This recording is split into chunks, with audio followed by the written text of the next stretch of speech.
Happy Friday, scientists. How are we all doing today? Buenísimo. It sounds like we're ending the week on a good note. I'm excited to relax and do some delicious cooking or science this weekend. I've been looking forward to today because I think we have all the information necessary to answer our question, who can be a scientist? So let's review our week so we can remember things a little better. We started our week on Tuesday, not Monday like we usually do, with a few questions. We had our main question, who can be a scientist? And that day we used the question, what is science, to guide us. I left it all up for us so we could check it out. Let's reread it together. Scientists ask questions, use science notebooks, sketch and write, observe, experiment, and share results. And they help others. We added that after learning about George Washington Carver. On Wednesday, we built on our learning by asking ourselves, what do scientists do? And what tools do they use? Through that, we realized that scientists are everywhere and that they can do many different things.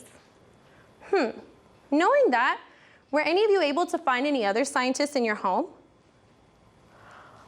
Awesome, many of you already have a small scientific community to learn with at home. That's great. I had a lot of scientists around me when I was growing up. My mom and Thea were scientists in the kitchen and were like doctors when anybody in the home was sick. My dad was a scientist of the house and garage. He knew how to get things working again. And I was really good at asking scientific questions. That's my special ability. But let's keep reviewing. Yesterday, we learned about George Washington Carver and how he used his skills as a scientist to help others. Wow, he must have had a lot of empathy. So, scientists, thinking about all of these things, can we answer our question? Who can be a scientist? What was that? You can be a scientist? I can be a scientist? We can all be scientists? That's right, anybody could be a scientist.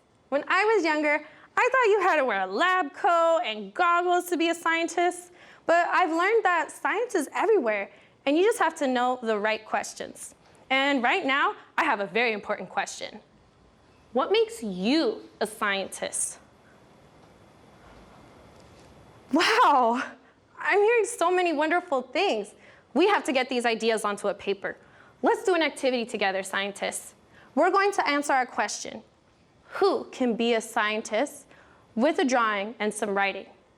To do that, you'll need a paper, a pencil with an eraser, and some coloring utensils. Let's take a moment to gather our things.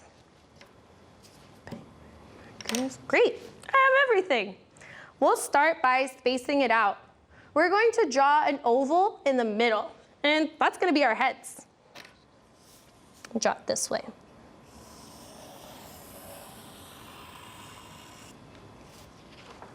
Oval. Great. Draw your hair and face quickly, and try not to take up too much space around it. So Maestra needs glasses. Don't forget, scientists, if you have glasses, make sure you put them.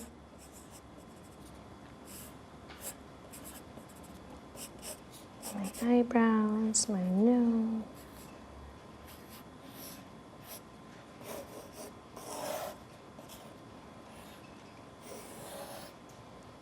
All right. Great. And then we're going to start a sentence on the top. And it's going to say, I am a scientist because I, and don't worry, I'm going to write it. I am a scientist because I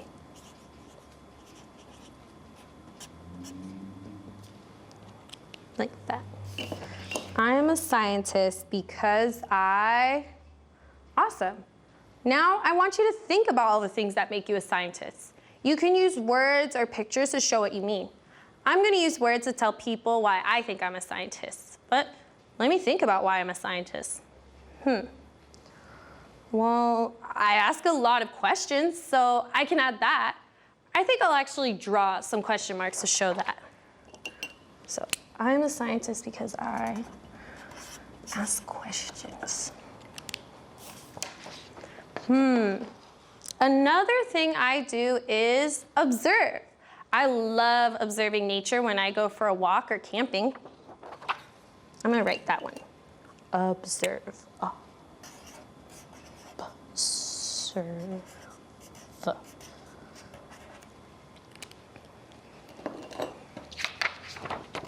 Observe. Ooh, I sketch and write my ideas too. I always joke with my students that if I don't write something down, I won't remember it. Let me add that to my scientist drawing. So sketch and write. Sketch and write.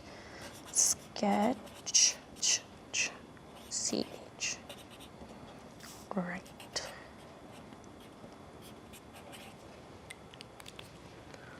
Wow. Before today, I didn't realize I had so many traits that made me a scientist. I feel so proud of myself. How do my scientists feel? I'm so glad. I love hearing when others are happy. Scientists, I think we've answered our question of the week. Next week, we're going to build on it by talking more about what scientists do. But before I send us off for the rest of the show, I have one more question. Now that you know you're a scientist, what do you want to learn about? It's okay if you don't have an answer for that just yet, but I want you to think about it while we're scientists together. Well, enjoy the rest of the show, and I can't wait to see you all again on Monday. Nos vemos!